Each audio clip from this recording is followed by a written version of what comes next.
Hi, everybody. Good evening. My name is Nicole A. Watson. I'm the Associate Artistic Director of the McCarter Theater. And the McCarter Theater and Roundhouse Theater are working in production to present a festival of the work of Adrienne Kennedy. Before I begin telling you about tonight's panel, which I'm moderating, I do need to do a bit of housekeeping. First of all, you might be wondering why it's so dark where I am. The power has gone out in my building, but thanks to technology, I am using my phone to be able to moderate this conversation. So perhaps the lights will come on in the middle of this. If not, all of the other panelists are well lit, and I know you want to hear more from them than from me. So that's why it's hard to see me. I'm zooming in from the land of the Pawtucket. I want to acknowledge them as the original caretakers and continued stewards of this land. I am joined tonight by three amazing artists of the stage and screen, all who have illustrious careers, who have worked on Adrienne Kennedy's plays, as well as many other plays, and I'm excited for you to hear from them tonight. I'll be asking a few questions, and then if you have questions for the artists, you can drop your questions into the chat box, and we'll make time for those at the end. I also want to let you know that 2 of the 4 plays have been released. He Brought Her Heart Back in a Box and Sleep Deprivation Chamber. And then this Saturday, we will be releasing Ohio State Murders, directed by Valerie Curtis Newton. You can find out about the festival by going to roundhousetheater.org/Adrienne Kennedy or mccarter.org/Adrienne Kennedy. So great. Without further ado, I am going to introduce tonight's artists, and I hope you at home will give them a round of applause because I'm thrilled that they'll be in conversation with us all tonight. So first of all, I'd like to introduce Caroline Stephanie Clay.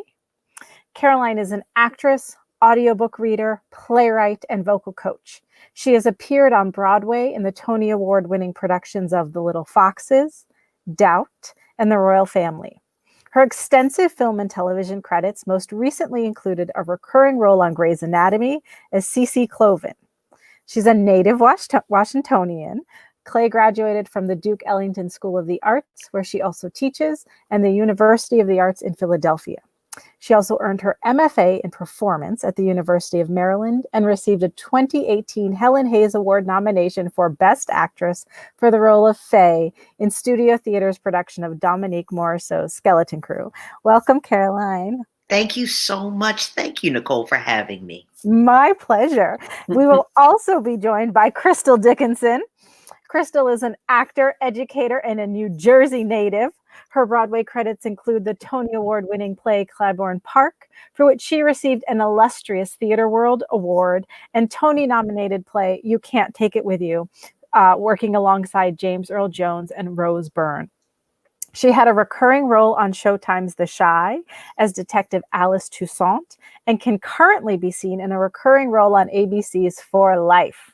Crystal has taught acting all over the country, including both of her alumni schools, University of Illinois, Champaign-Urbana, where she earned, Champaign-Urbana, where she earned her MFA, and Seton Hall University. She has also studied at the London Academy for Music and Dramatic Art. Welcome, Crystal. Thank you for being I'm here. glad to see you. Yes. And last but certainly not least, please welcome Mikéah Ernest Jennings.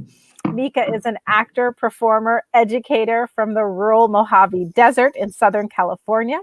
He graduated from the University of San Diego, California, with a degree in communications and moved to New York that year to pursue his dreams.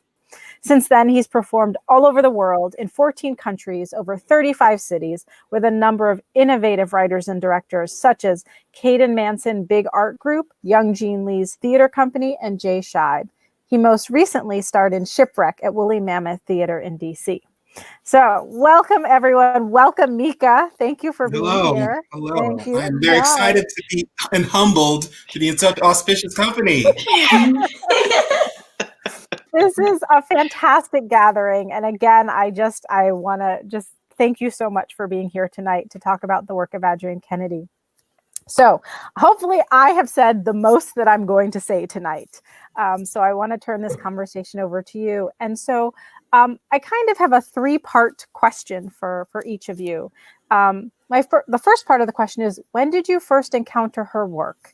You know, in talking to a lot of artists, some people discover her very late in life. Some people read her in college. Some people, you know, there are all sorts of ways that we find our way to her plays. So I want to know, when did you first encounter Adrienne Kennedy's work?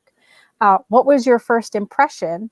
And then if you could talk about the play that you performed in of hers. So that's where we'll start.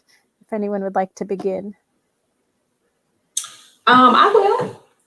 I actually, of course, I like all good students in college that take a theater class. You know, this is, and Adrienne would attest to this herself, that she is a rock star on the on the college circuit. Mm-hmm. So that's where I was introduced to her work.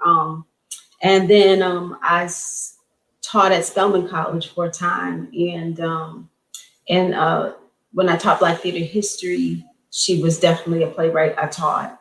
So I knew of Adrienne's work in a very educational way, you know, as a teaching tool. Mm-hmm. And it wasn't until the last revival of Funny House that I was able to perform and know her work from that way, from a performance base. I'd never seen a play before I performed in one. The experience of it was, I think something really interesting about Adrienne's work that I recognized was that it reminds me of Raisin in the Sun. It's like you read Raisin in the Sun, you're like, okay, yeah, I know this play, I'm very familiar, I know the themes, I get it, and you know, I understand it in a very, you know, in a way that it's a part of our zeitgeist, it's a part of our world and universe, theatrical universe in America. But when you actually do the play, it whoops your tail.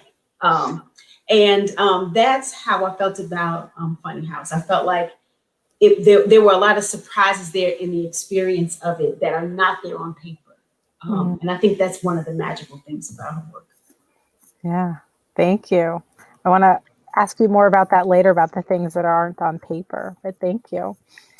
To piggyback on that, it's so wonderful to just be in this room. Mikéah is a new friend, but Crystal, I first encountered Crystal and her husband when they first came from Atlanta. We did a 52nd Street project together, yes, which is a big thing in New York, working with kids. And I remember, you know, because the Black theater community is this big. And so people come all the time to New York. And I remember she and her husband were in, you know, a piece that one of the kids had wrote. Nicole directed it. Nicole directed it. God. And I remember being, you know, at that point, you know, a jaded, you know, Blacktress of the New York scene. I remember this one came up and, you know, opened her mouth. And I was like, oh, let me warm up. To now be in this company and in this energy. I just want to acknowledge how special this space is. And I want to thank you, Nicole, for just carving it out. I'm very moved by that. In that spirit, I encountered Adrienne's work through a gentleman, and this is so janky and crusty. I do not know his last name, and I am trying to find his last name actively, but his name was Tom, an African-American young man that I worked with Target Margin, which is a company headed by David Herskovitz out of New York. He does a lot of he's known for doing pieces that you have to blow the dust off of. Hans Henne Jan, Colette, a lot of early kind of out of the way pieces. So we were working a lot at the Ontological, the Richard Foreman space on the Lower East Side. And Tom said to me, I have a play that I'd like you to read. It's called The Owl Answers. He says, it's by Adrienne Kennedy. Have you ever heard of her? And you know, I was in my 20s by this time, and I had not. And we had a zero budget.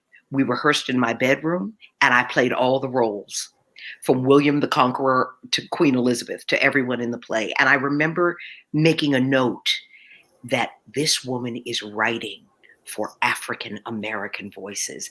And here's an opportunity, whether you encounter it as a solo experience or as a piece with a bunch of folk in it. she is writing for our voice. And I felt incredibly seen in that experience. So that was the entree. And then that was the first piece that I know the then artistic director got to see, who of Signature Theater, and he saw that. And then I was cast in the larger dedication of hers at Signature, the first one. So yeah. Okay, thank you. Wow. Mikéah.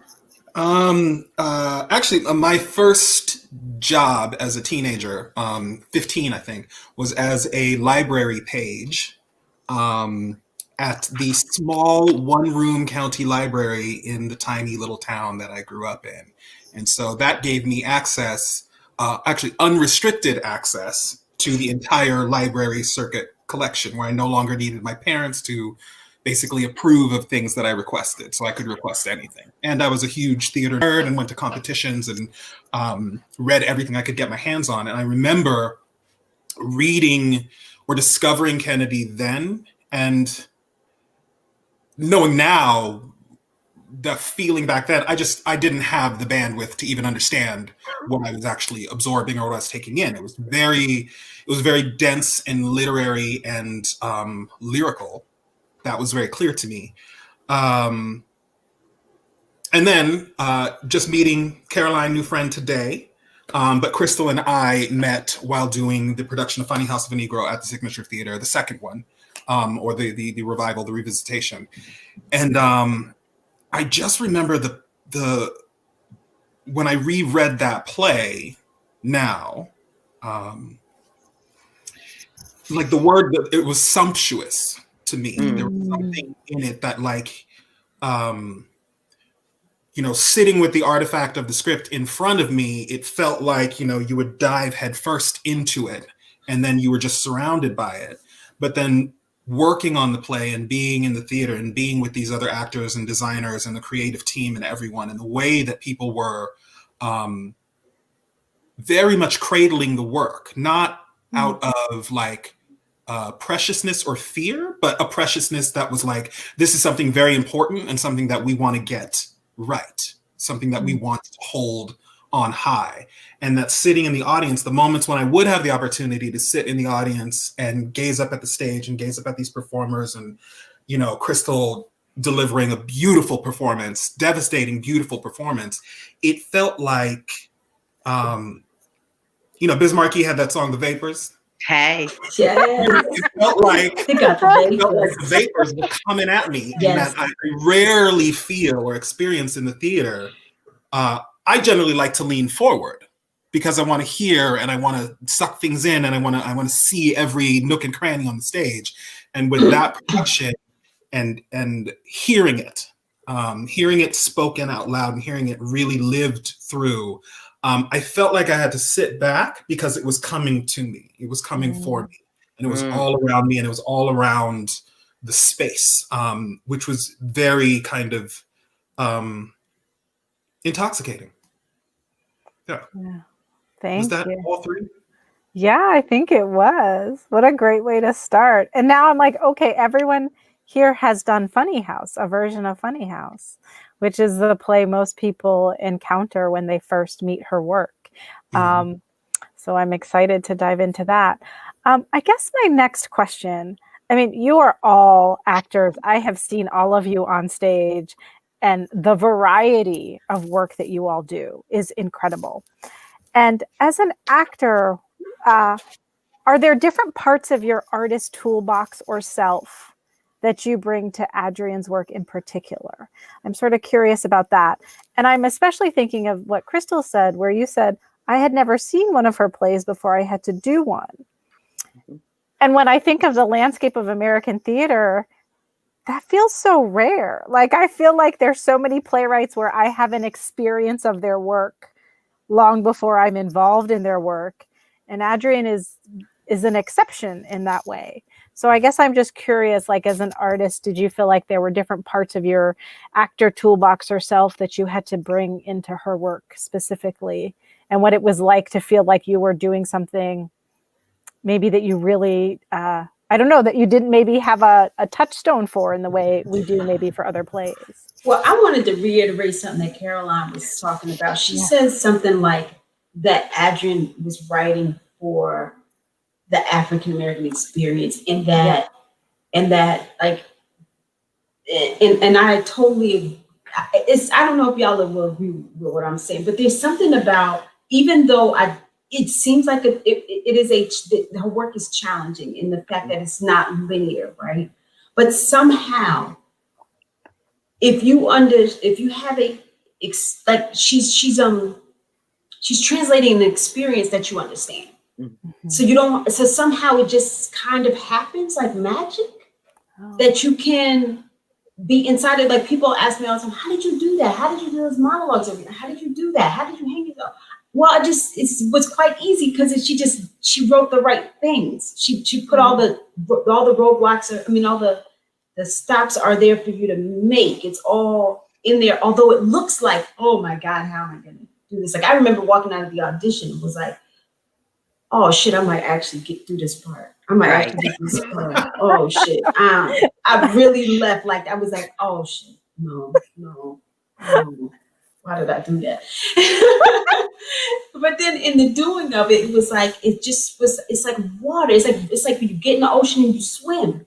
Like Mikéah says, like it comes over you if you allow it. But I think it comes from her generosity and her pain. It comes from her generosity and pain. Yeah, I agree with that. Oh, I'm sorry, Mikéah, go ahead. Oh, no. I was just gonna to parrot what Crystal was saying, that I always found the plays, yes, they're lyrical and they seem so big, but in working on Funny House, what was also really startling to me was how incredibly simple and specific she is in her writing. And so the emotion is not, the writing is poetic. The expression of the emotion is very, very transparent, So like listening to Crystal deliver those long monologues of Sarah and like hearing the lyricism of it, but knowing that within that, all of the levels were being spoken. It was very easy to hear. And I think that's where a lot of the devastation comes from, because in its intense specificity, it becomes really universal. And so it's interesting that her work, interesting is not the word. I know we're going to get into that in a little bit, but why her work is not produced live more often, I think, is because it hurts people. Because they hear it and they feel it and you can't deny it. It's not a sensation or an emotions and a world happening to someone else. It's really, really easy to listen to her work when it's delivered and to it's in your heart.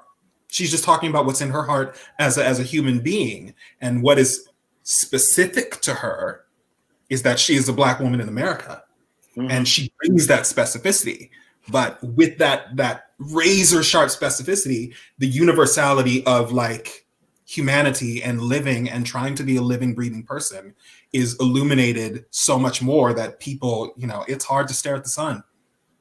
Baby.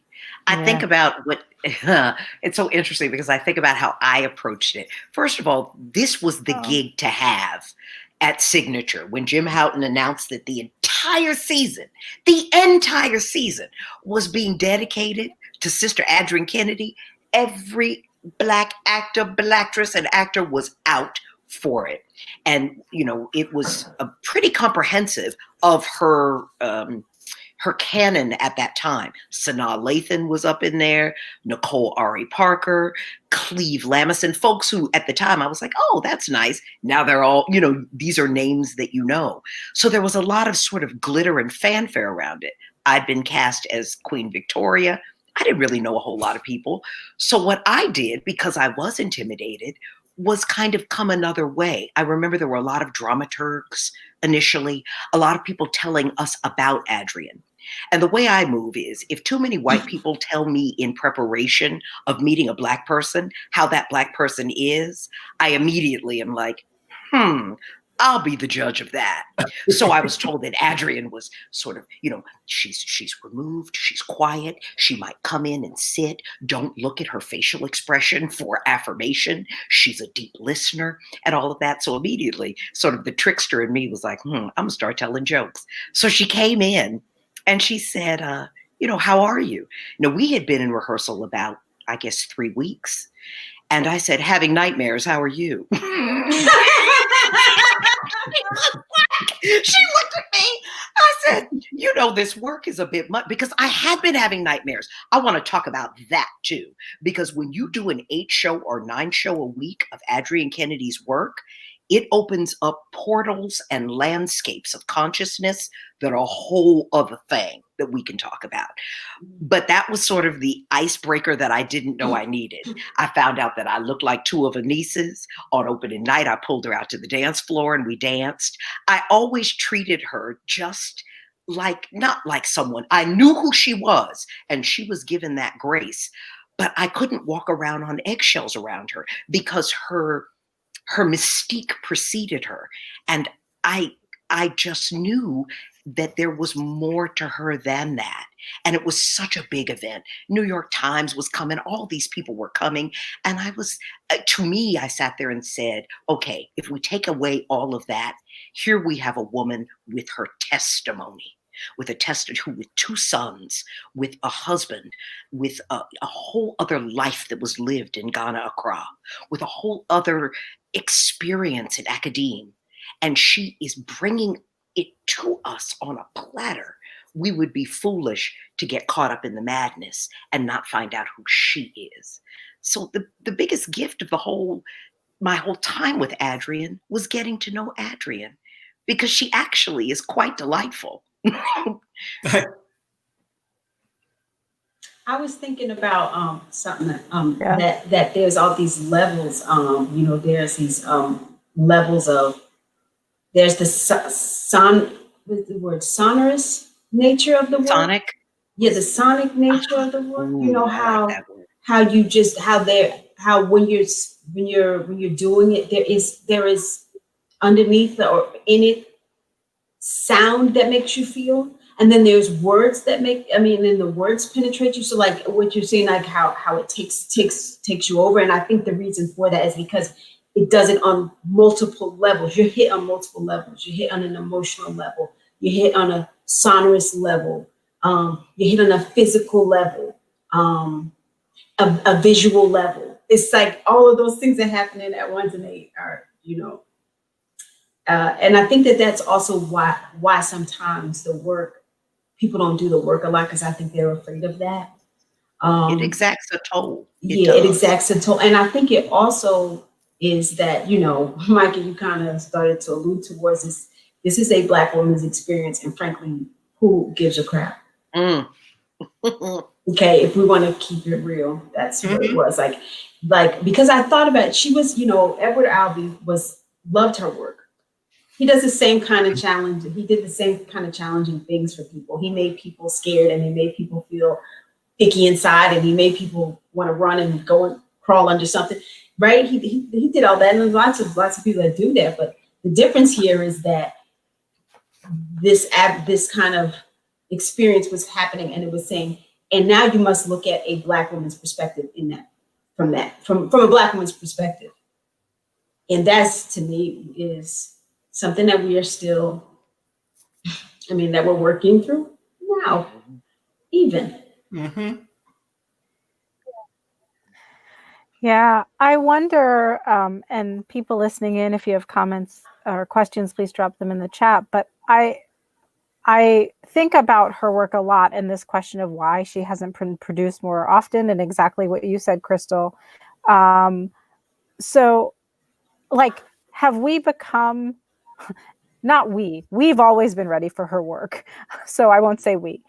Has the rest of America reached a moment where her work, they are able to meet her work where she is? Because I think, like a Black woman, she was a visionary writer, right? And she was writing about her own experience and hard truths that people don't want to hear. People do not want to hear hard truths from Black women.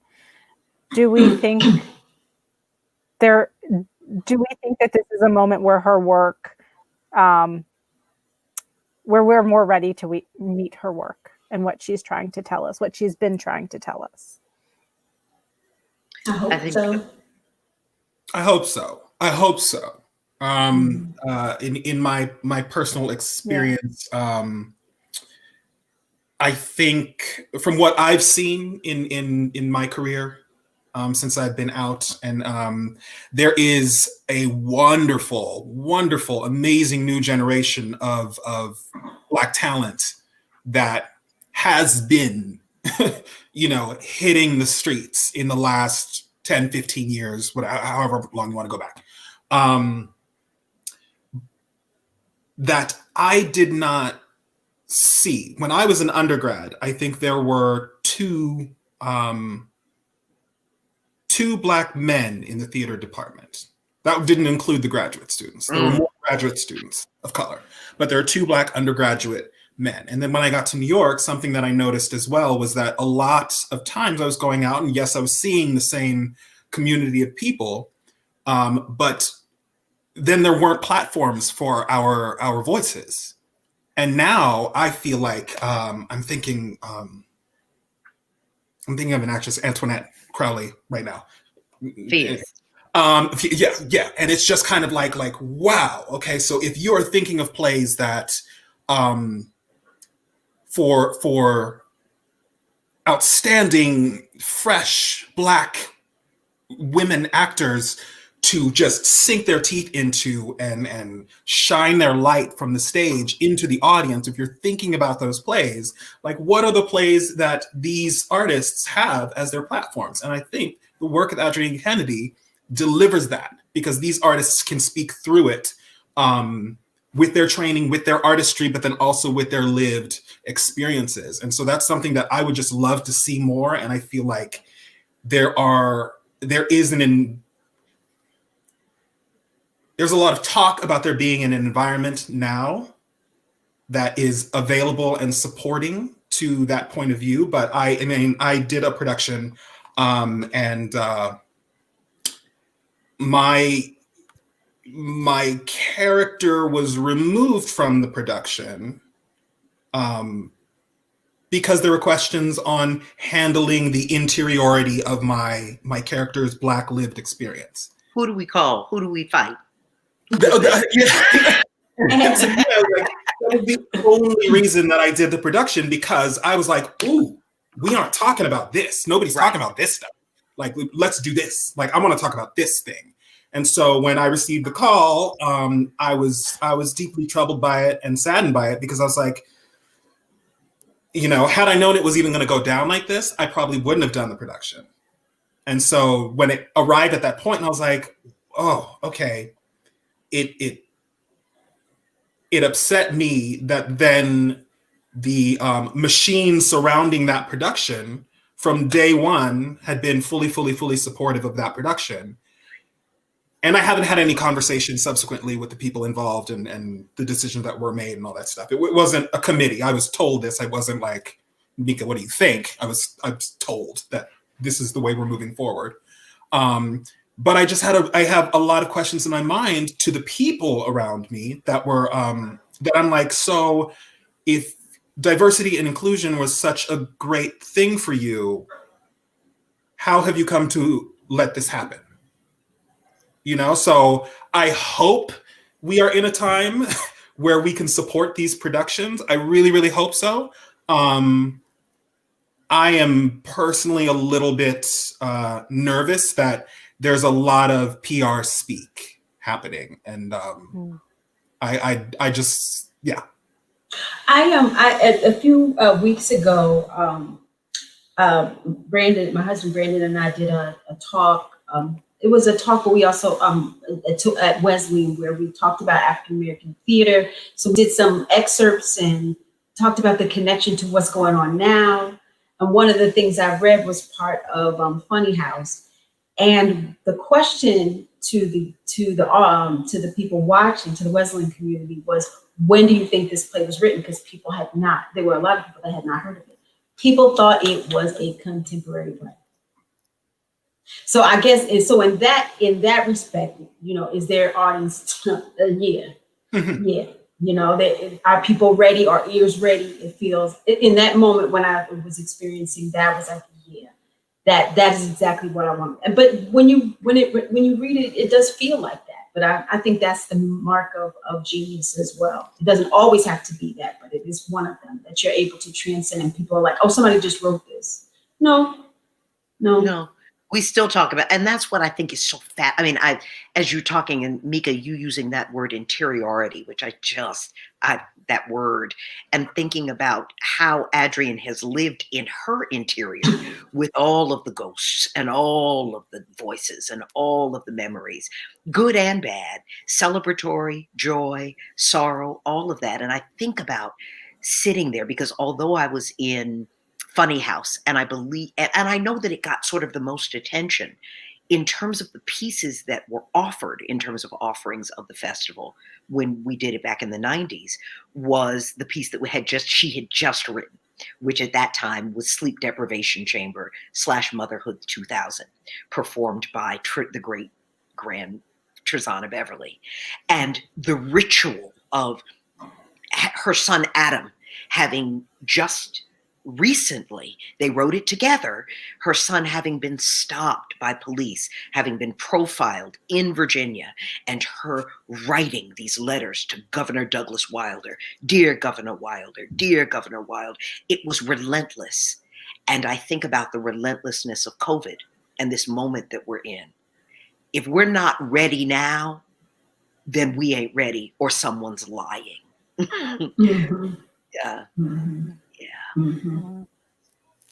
Yeah. I do often, I get really not angry, but I do really wish that she got more recognition for it. I know she does too, but it does hurt to see somebody, a genius, not be. I mean, but maybe it's just like other geniuses at the time, like nobody thought about them until hundreds of years later, like, oh, what is this? This is genius. But she's getting like Crystal, it's funny because she's getting mad name checked. I was just, okay, I'm on TikTok. My students done got me on TikTok. I don't watch it much, but I am a sucker for the dances. And Jeremy O'Harris has he name checked her this week, talking about that she was the queen. That matters. Brandon Jacob Jenkins talks about her. That's true. Susan Laurie, and that, although it might seem sort of kind of like, oh, well, good, you need to acknowledge her. The fact that they do, I think it's something. We'll see what that is. But I'm talking about money. I'm talking about I'm talking like to Crystal's point, it's like, part of this for me came about that I was exposed to her in graduate school, and that, rarely saw productions of her plays. And I did a reading of Sleep Deprivation Chamber 2 years ago, and that's how Adrian and I started corresponding. And finally I was like, why am I not doing this? Why aren't we doing her work? Mm-hmm. Why isn't this happening? And I do think, like, why did she have to wait to be 89, and COVID to happen before we could do a festival of her work, and for me, and then I'm going to ask another question. Like I was a historian before I became a director. So I'm always like interested in preservation. Like I don't want us to forget our history, right? Like it was told so poorly before, right? That like, I don't want us to forget it. And I want to make sure we know it. And I'm also engaged in a field that is so ephemeral. Mm-hmm. And so when I think for me about why I wanted to do this festival so much, I think about how Alice Walker had to find Zora Neale Hurston's unmarked grave and, because she died penniless, and I think I'm just like, I do not want that to keep repeating for our Black women artists who are speaking truth to power and are so ahead of their time. And Mikéah, as you said, like, it hurts to stare at the sun, but like the sun is life, and so I just, I'm rambling. But yeah, I do feel like when theaters open, they better program her stuff. But it does feel like the time. I was just going to say that it does. will say from an more optimistic standpoint, the time does feel right for that to happen. And as I teach young people, they really are. They're not playing. They're like, I demand. I am paying my money. I'm here at this school. I demand that you represent me. I demand that you have people that reflect me. I mean, they are not playing, and it's not in a nasty way. It's just in like, this is America, and if we say that that's what this is, and this is the experiment, then I should get I should get mine too. So y'all better get some Adrienne Kennedy up in here, or you better get a teacher that looks like me, like yesterday. So that does feel ripe and tangible. I mean, like ripe for the moment in that respect, like you guys are saying. So I feel hopeful in that way. My last interjection on this topic, but as a concrete example, when you walk into the Signature Theater, I mean, when, again, whatnot. I love that space. I love what that space became. I spend a lot of time there, even when I wasn't doing shows there. I just show up, hang out in the lounge. All those portraits are painted on the wall. And there are a number of times I've been in that elevator where people could name those portraits on the wall, and then we're like, who's that woman? Mm. And so like, that's something that I'm like, that I'd like to change, because these are also people who go to the theater. These are people who live and breathe in these spaces and who know the Signature and who go to these venues and love the expression and the medium and the art of the theater. And they're still like, oh, I wonder who that is. Like, no, you should know. You should know.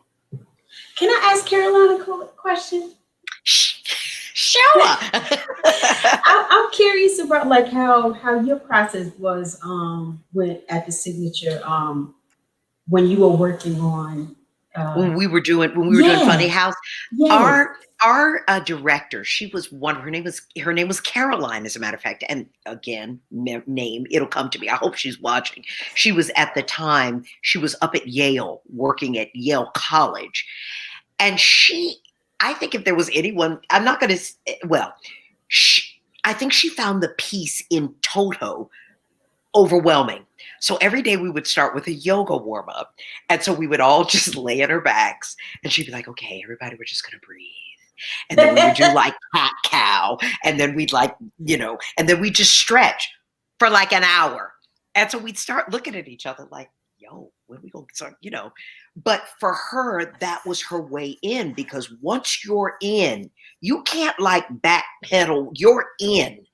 And particularly with the cast that we had, we were full throttle. It was full out all the time, because I don't really know any other way to approach her work. So it was tentative until it wasn't. But I think we spent about a week just checking in and sharing, because I think we were all kind of like, wow. But it finally, and something else that I'm thinking about, and then I will let this go. But I'm also interested in, Nicole, I want to put this out here in terms of just something, and maybe we don't approach it here, but when I look at a lot of the students and their intimidation around the work, who's William the Conqueror? Who's Patrice Lumumba? Who's Dr. Kwame Nkrumah? Who is Queen Victoria? Who is Queen Elizabeth? The invitation and the offer is, well, read it and find out. Or you got Google, you got the Google machine, check it and continue to read. But I wonder if, because of how highly literate and because of the wealth of context and resource that Adrienne pulls from, if sometimes people don't feel smart enough to encounter the work. I wonder about that. Sometimes. I would say that a way into that is that you do have to get to know her. You really do. I think to know her work, you got to know her. You got to study her. Get a was that the Adrienne Kennedy reader, or there's that book about? It's that and people who led to my plays. To your people who led to my plays. Yeah. Like, I feel like when I read her autobiography sort of photo journal people who led to my plays. Like even my thesis, like my reading list was called like books that led to my thesis. Like, I love it. I just was like, everything was like in homage to Ms. Kennedy. But people who led to my plays, for people who don't know, it's her saying, basically, my life, I have led to my plays. Everything in the world is for me. When I was a kid, Dracula, Snow White, Betty Davis, my mother, and she's got photos and little excerpts. And honestly, to your question, Caroline, like, I think if you start with people who I led to my plays, at least for me, all the people I have to look up when I read her plays, it feels a little less daunting because I don't come at it being like, oh God, I have to be smart to know all these people. I just think, oh, Adrian's putting in all of her touchstones into the work. Right. And so it's not about my knowing the history and everything about all these people. It's about knowing that there was this Black woman who said, everything in this world is food for my mind. And I put it in there. I need to reread the people who led to my. I have it. I need to reread it. And it's also like a lesson. I mean, look, man. Even if you talking about you being a history person before this, Nicole. I mean, you want a history of America. Here's a way to. Here's a more tangible, artsy, creative way to explore that. Here's a woman that is full of American experience and European, like how those things mesh together to create a human, an American. What a great way to talk about that. The influence and the things that press up against us and the things that we're up against compared to what it means to be American. What a great play to explore that. Yeah. Agreed. I'm just scrolling into the chat to see. One person has responded, Mikéah, to your point about the fact that the plays hurt, and has said that that's why it's even more important for us to be able to do these in the theater so that we can experience this hurt communally. I absolutely agree. Yes. So just somebody produce these plays when we open. I'm just going to keep saying it until it happens. Ed Zakreski put in Caroline Jackson Smith. She directed Funny House of a Negro in the production I was in. Thank you, Ed. We have a question here. Given that her plays are nonlinear, and we've touched upon this a bit, given that her plays are nonlinear, do you approach her work differently than you would prepare for a more realistic linear play? But to that end, you've all pointed to the fact, I love that you said she's translating an experience that you already understand, right? That you sit in. So does it matter that the play is linear or nonlinear because of the experience of moving through the play? No. Yeah. To me, no. I recall when we did Funny House, actually having conversations about what was the actual length of time of the play, of the one act, because physically to perform it as human beings in real time, it takes a certain amount of time.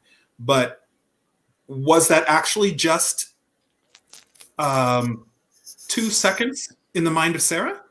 Mm-hmm. Because everything, if you're thinking of going in a straight line, then you're thinking you're accruing these ticks of time that amount to a certain length.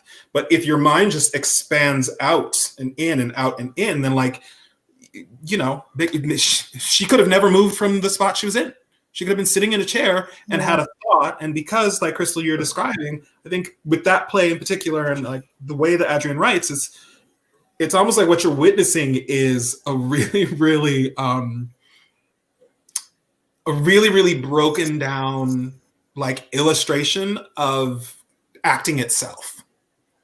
Because as you construct a character, you're pulling from all of these different points of research and you're layering these things on top of one another. And then, actors, our training involves this focus of attention and concentration in order to hold all of those layers together while you're speaking a text, while you're doing something else. So your gestures may come from one source.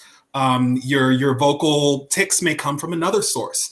The way you decide to, flip your hair comes from another source. And you are concentrating enough to remember all of these things. And so when Sarah is encountering herself, it's just in illustration of all of these layers that make up Sarah, but we're seeing them as separate things. But for Sarah, they're all on there. It's just her. It's all one thing, you know. I think too. Sometimes that there you do plays where it's like Mikéah is saying, there's a beginning, a middle, and or there's something. There are places you got to get to, right? There's a way to tell the story, or the joke is not going to land if you don't do this, right? Mm-hmm.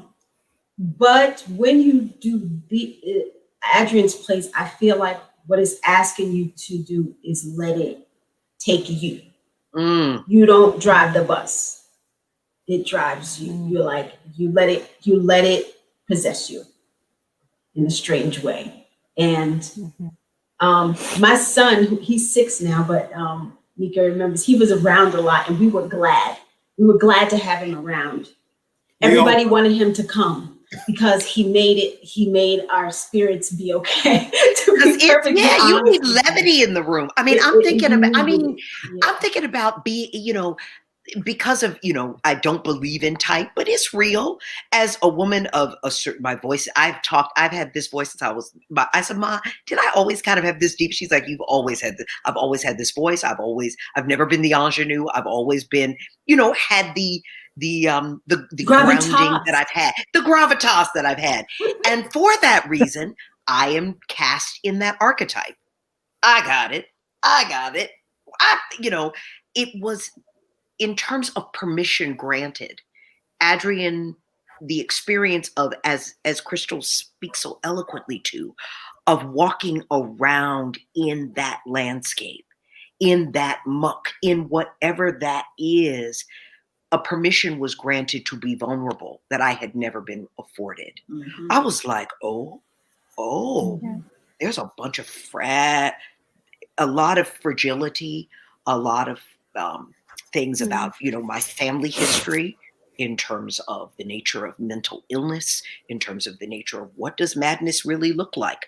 What is it to be a light-skinned woman moving through the world in a way that I'd never really critically thought about? I'd just been light and kind of looking and seeing, okay. Oh, she's going to let me run this.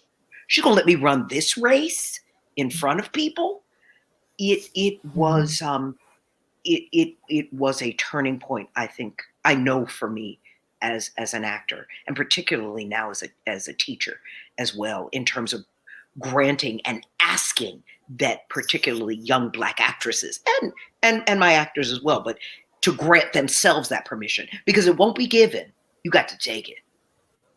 And it was an honor. I mean, I'm saying it like it's a sacrifice, but it really is an honor. It is an honor to do it. It's an honor to be in the world. And it makes me think about, Caroline, what you're saying about her saying about being light-skinned, and still to this day, I hear sometimes this line of her saying, but I have this kinky hair, this unmistakably kinky hair. It's my one problem. Hair. How deep, how vulnerable, speaking about vulnerability and fragility, to be able to say the thing that, to talk about or begin a discussion about something so significant in African-American culture, Black women's hair. And then I was thinking, Mikéah, about how we had that conversation, how long we had a conversation about that. Our director was Lila Norgebauer. And she was awesome because we all went up to her. We talked about it. And then we went up to her. We were like, look here, what y'all doing about the hair? What y'all gonna do? We need to know. She's like, so we're like, it's important. Like, it's like beyond important that we get that part right. And she said, okay. The next day, every designer was in the room. And we were all there. We spent half the day on that, right? We just spent half the day talking, sharing our experience personally about our hair, talking about what it should look like and what that would mean, the actual literal texture of it. She listened to everything we had to say.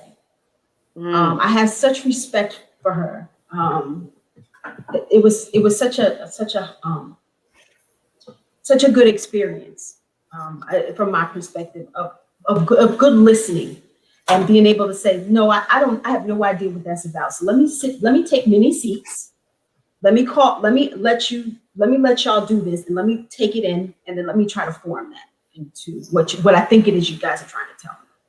Crystal, how did you, and I know this sounds so, I mean, this is like the stupidest question, but literally, how did you learn all those lines? Because I remember our Sarah, Ellen Bethia, she said that she would get on the subway and just start, because it's Hamlet. Sarah is Hamlet for a woman. And she said like a gentleman tapped her and he said, ma'am, are you okay? I know. You talk a lot and long. Yes. What did you do? What you do in anything else, being brilliant, but it's you know what, this is gonna sound, but this is just real. I just understood it. It wasn't that hard. Like, it took a little time to get it, but it's just, I just understood. I understand what it feels like to say, I'm a light-skinned woman. I don't know if I like myself. I don't know if that's true. See all this shit around me? You see the world that I live in? The world confuses me. I'm in a box of a world. I don't even know how to get out. I don't even know what I'm doing here. I'm adopting things and loving things that I don't know if I should love. Then all it made sense to me. You know? Yeah. I got this big ass statue back here. I got this white, I don't know. Yeah. You know? And that I got that. I walk that every day. So it wasn't like, right. Say, I just had permission. I just had permission to look at people every night and say the things that I think in my head. So when she says that it pains her all the time, I understand that. I understand why sometimes she says, I can't because it hurts. I get that. Yeah. I think I am so inspired by this conversation and what you were all saying about like the work hurts and it's also an honor to do it. I had the honor to spend some time with Billie Allen, who was the original Sarah in Funny House before she passed. And she too talked about how the play worked on her, and there were it was the stuff of nightmares, but also the stuff of the deep excavation of what it meant to be a full Black woman. And so I think now of like, I don't know, lineage, is that the right word, of being in Adrienne's plays, and that sort of being able to, as Crystal said, speak the truth every night, speak your truth every night. Now I just really want this COVID thing to be over so we can get back to work. And you know, when you think about the complexity, like, I mean, I'm not to say that other people aren't complex, other people's cultures aren't complex or whatever, but when you are talking about a Black woman in America, African-American woman, hell, how are you going to make a linear play out of that? Good luck. You know what I'm saying? Right. And then you got Adrienne, who spent a lot of her, adult life not only raising two boys, but over in Ghana. So then and also in the middle of the civil rights movement and the Black Power movement and the Black arts movement. I mean, girlfriend is she is a pole star from which history just kind of has revolved, and she has taken and picked, and it's something. It's something. I read that before she wrote Funny House, she saw a production of Federico Garcia Lorca's Blood Wedding in like 1933, and was like, "Oh, you don't like fair." Yeah, like she was like, "Oh, wait," and that freed her from this idea, like the pedagogical idea that plays have to go this way. And she was like, oh, so I could just do what I want. And like that was Funny House. And then her first production was Funny House. Right. And I love that because, when I first moved to the city and started my career, coming out of my studies, I was a communications major. I had like a visual arts, performance art and theater minor situation that I was doing. So I had discovered that, I could perform not just theater. when I discovered what performance art was, I was like, oh, I can take these tools from performance that I love, and then I can use them in a different voice. And when I got to the city, it was the same thing as every actor's heard, audition for everything, accept every part, don't ever say no. So I was doing a lot of terrible things. Like you do. A lot of just terrible, just horrible theater. Was never saying no to anything. And then I got connected to what, people would, an experimental theater company, and working through their process and also devising work with that company and building it from the ground up and building our own shows.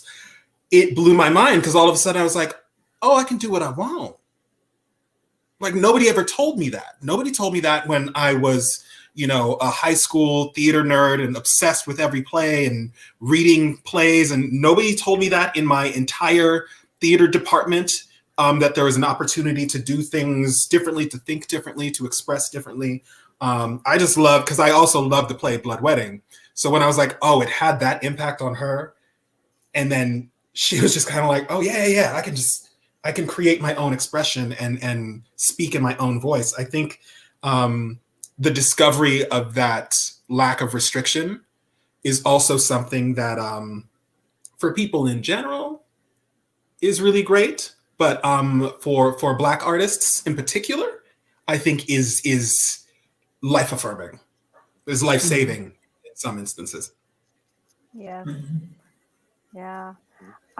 Friends, we went from it being like 7:05 and now it is 7:57. Oh my God! I know. I could like stay here, So I do, before we end the night, I guess one of my last questions for you tonight is, you can answer both or one. Which Adrienne Kennedy play would you like to see on stage or perform in? You just popped in. Like, I'd just be curious. Is there an Adrienne Kennedy play that you'd either like to be in or see on stage?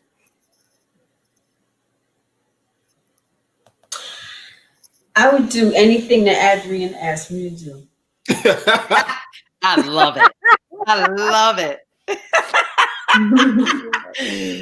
I think I'm thinking, in terms of, I would love to see, and I'm so excited. I cannot wait to see Ohio State Murders. So that's going to be something, because I've never seen it. Most of her, I haven't seen most of her plays.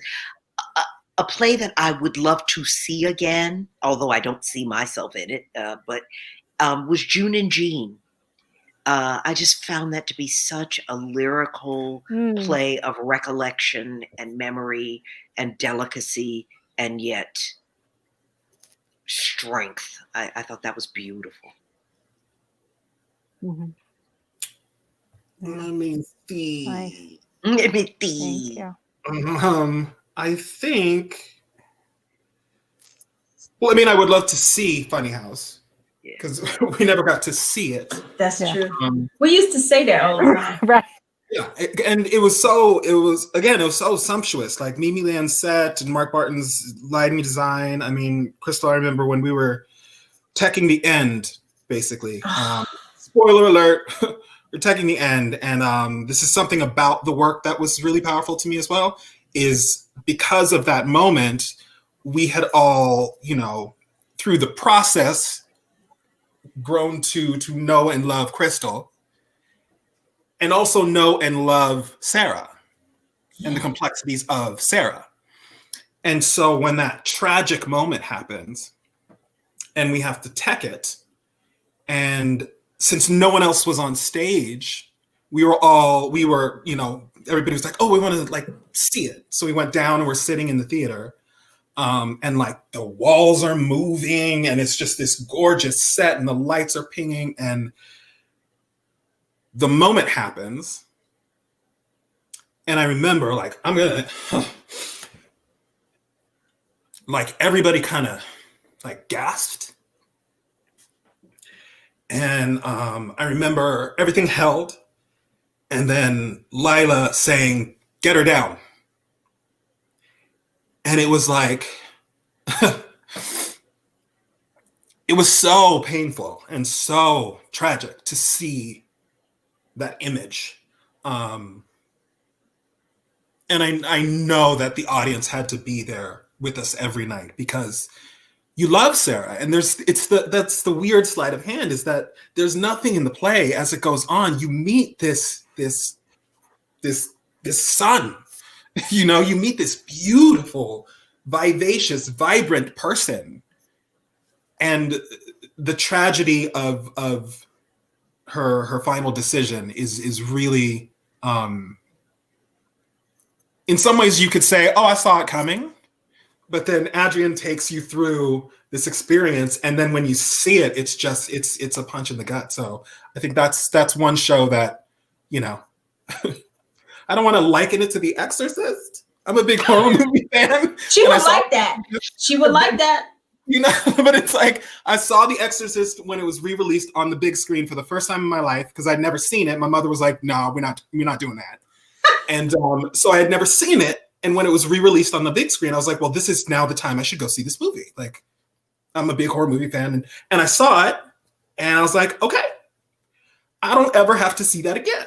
Like, I know it, I've seen it. Like, I don't ever have to put myself through that again. And like, Funny House, I would love to sit through the beauty and the grandness of it. But I also do think, I was like, I probably would then say, I wouldn't need to, because it made me think of you, Crystal. It made me think of all of the actresses that would take on the challenge and the burden of telling this life and this story and having to carry the emotional weight of this. And like you said, Caroline, doing that show 8 times a week. I mean, I couldn't go out on 2 show days. I stopped going out. I would go out and get food and come back because I went across the street one night.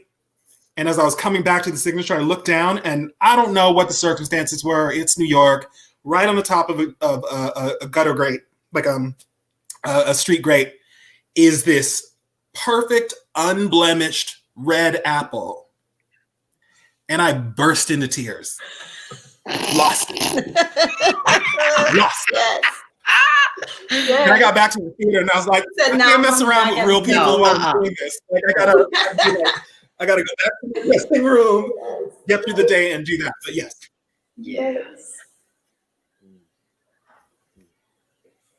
Oh man. I'm so glad. I'm worried I'm a little frozen. Uh-oh. No, you're not. You're good. You're good. Yeah. I'm just so glad she's still with us. Okay. I'm just so glad she's still with us. And she's still very much with us and writing.